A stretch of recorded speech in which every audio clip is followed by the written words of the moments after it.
नमस्कार, मैं हूं आपके साथ गौरव राजेंद्र। बुलेटिन की शुरुआत करते हैं। उप मुख्यमंत्री मुकेश अग्निहोत्री की अध्यक्षता में सचिवालय में हुई मंत्रिमंडलीय उप समिति की बैठक में हिमाचल प्रदेश राज्य चयन आयोग की ओर से पोस्ट कोड 916 फायरमैन और पोस्ट कोड 977 मार्केट सुपरवाइजर के सफल अभ्यर्थियों को नियुक्ति प्रदान करने की सिफारिश की गई है। इस दौरान उप मुख्यमंत्री ने कहा कि इस संबंध में मंत्रिमंडल की बैठक में अंतिम फैसला लिया जाएगा। इन पदों का परिणाम घोषित किया जा चुका है और अब सफल अभ्यर्थियों को नियुक्ति प्रदान करने की संतुष्टि की गई है। साथ ही आपको बता दें कि बैठक में उद्योग मंत्री हर्षवर्धन चौहान, राजस्व मंत्री जगत सिंह नेगी, आयुष मंत्री यादवेंद्र गोमा और कार्मिक सचिव एम सुधा देवी और विधि सचिव शरद कुमार लगवाल और एडीजी विजिलेंस सतवंत अटवाल त्रिवेदी समेत कई लोग उपस्थित रहे।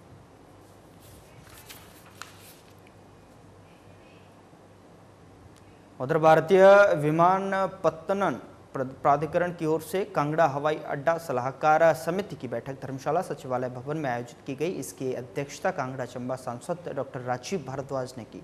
इसमें धर्मशाला विधायक सुधीर शर्मा और कांगड़ा उपायुक्त सहित विभागों के अधिकारी और अन्य सदस्य मौजूद रहे। आपको बता दें कि कांगड़ा एयरपोर्ट का नाम अब बदलकर धर्मशाला कांगड़ा एयरपोर्ट नाम रखने को प्रपोजल भेजा गया है।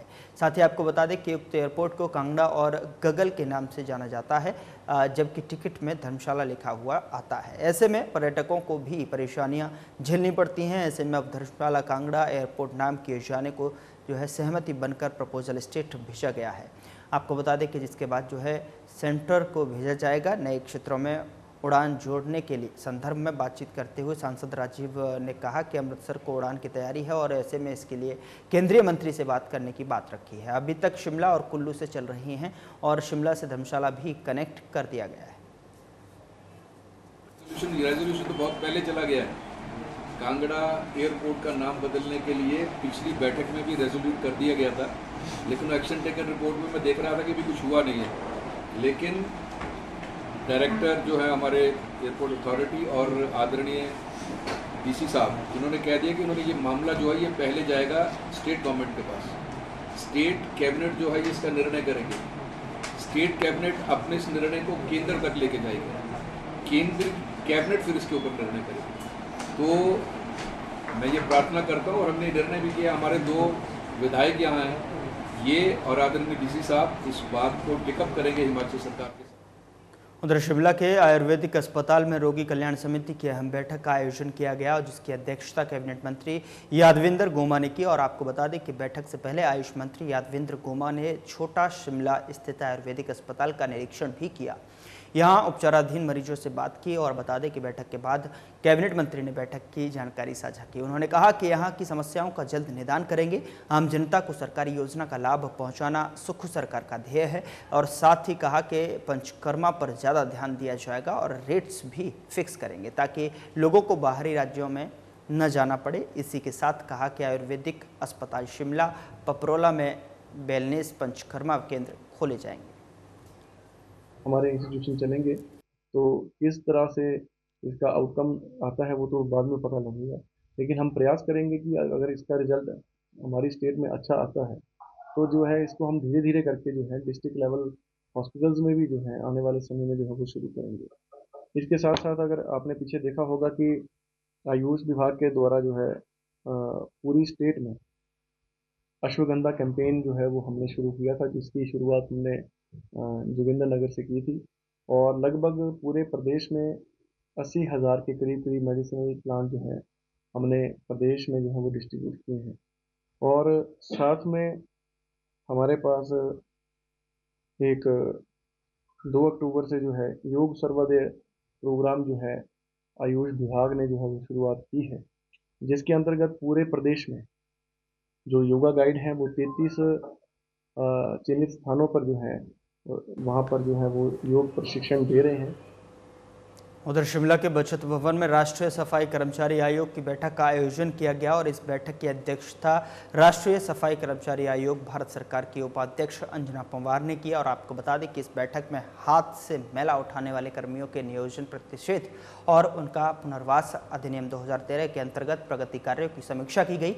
बैठक को संबोधित करते हुए अंजना पंवार ने कहा कि सफाई कर्मियों का साल में 2 बार स्वास्थ्य चेकअप करवाया जाएगा और इस चेकअप में शरीर के सभी आवश्यक टेस्ट करवाए जाएं और उन्होंने कहा कि स्थानीय निकायों में सोसाइटी बनाकर सफाई कर्मियों की तैनाती के लिए कार्य करें और हर महीने में सफाई कर्मियों के साथ संबंधित अधिकारी बैठक करते हुए विभिन्न मुद्दों के समाधान पर कार्य करें।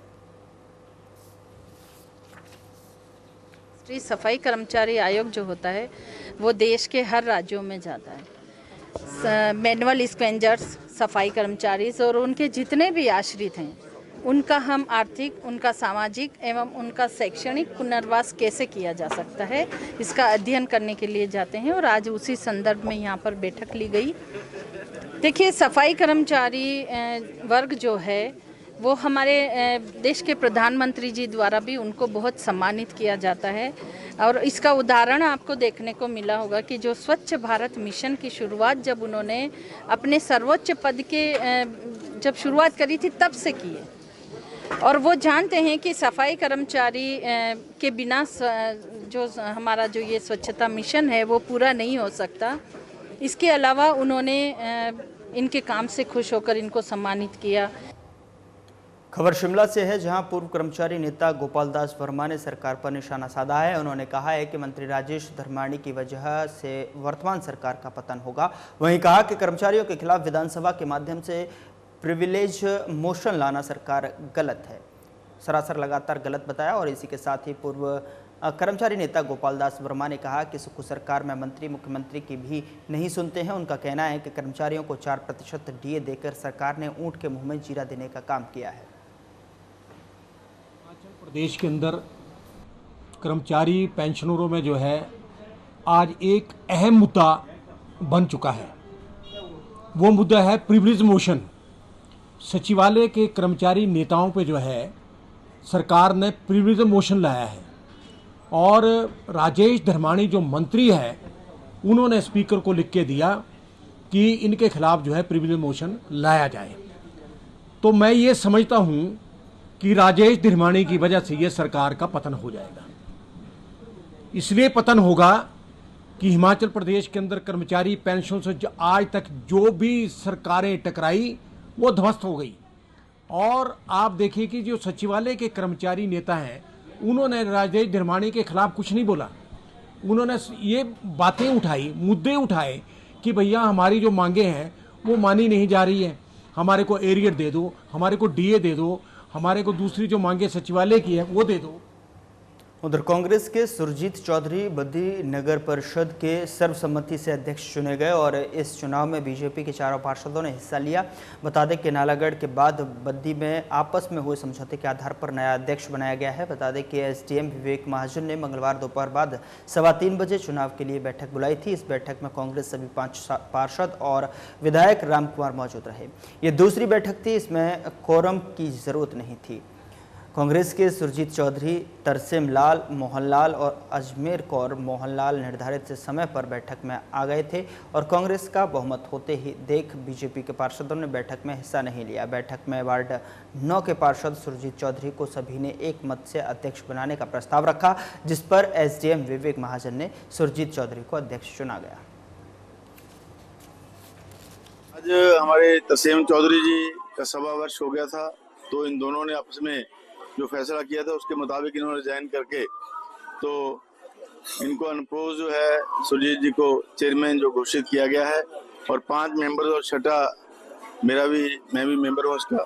और इसके लिए मैं बाबा जी का, तसीम जी का, हमारे वाइस चेयरमैन साहब का, मोहन जी का, हमारे जस्सी जी जो पूर्व चेयरमैन है, हमारे अजमेर कौर जी हैं मेंबर, इन सभी का मैं धन्यवाद करता हूँ, हमारे एसडीएम साहब का, ईओ साहब का और हमारे प्रदेश के मुख्यमंत्री श्री सुखू जी का, क्योंकि उनके नेतृत्व में कांग्रेस पार्टी आगे बढ़ रही है। और हमारे सीपीएस साहब राम कुमार चौधरी जी, मदन जी को, हमारे वाइस चेयरमैन साहब, सभी पार्षद, सभी को बहुत बहुत बधाई देता हूं कि आज हमारे तरसेम जी जो हमारे पूर्व प्रधान रहे हैं, इनका जो आपस में समझौता हुआ था उसके तहत आज सुरजीत जी को जो है चेयरमैन म्युनिसिपल कमेटी पतिका बनाया गया, जिसके लिए मैं सारी कांग्रेस पार्टी की दून विधानसभा क्षेत्र की टीम का और खास तौर पे सीपीएस साहब का बहुत बहुत इनका धन्यवाद भी करता हूं और इनको बधाई भी देता हूं कि आज नालागढ़ में भी जो है नगर परिषद जो है वो कांग्रेस पार्टी की बनी है। और मैं सबसे पहले प्रदेश के मुख्यमंत्री ठाकुर सुखविंदर सिंह सुक्खू जी का धन्यवाद करूंगा। उसके बाद बड़े भाई चौधरी राम कुमार जी, सीपीएस हिमाचल प्रदेश सरकार, और हमारे साथ के हल्के से एमएलए भरदीप बाबा जी मेरे बड़े भाई, और पूर्व अध्यक्ष मेरे बड़े भाई तरसेम जी, और मेरी अपने वाइस चेयरमैन मोहन लाल जी, पूर्व चेयरमैन जस्सी राम जी, अजमेर कौर जी, और जितनी मेरी रिटायर्ड टीम है सारी नगर परिषद की, इन सबका मैं तहे दिल से धन्यवाद करता हूं, क्योंकि जो हमारा आपस में समझौता कोऑर्डिनेशन, उसके तहत हमने पहले बड़े भाई तरसेम जी के साथ मिलकर काम किया। आगे भी हम मिलजुल के जो इन्होंने विकास के कार्य हमने शुरू करवाए थे उसको ऐसे ही जारी। उधर सोलन में सड़क सुरक्षा जीवन रक्षा पर एक जागरूकता कार्यशाला का आयोजन किया गया। कार्यशाला की अध्यक्षता राज्य परिवहन निदेशक टीसी नेगी ने की और इस दौरान बस और ऑटो चालक उपस्थित रहे और उन्हें यातायात नियमों के बारे में परिवहन निदेशक ने जागरूक किया और यातायात नियमों के पालन सुनिश्चित करने का आग्रह किया।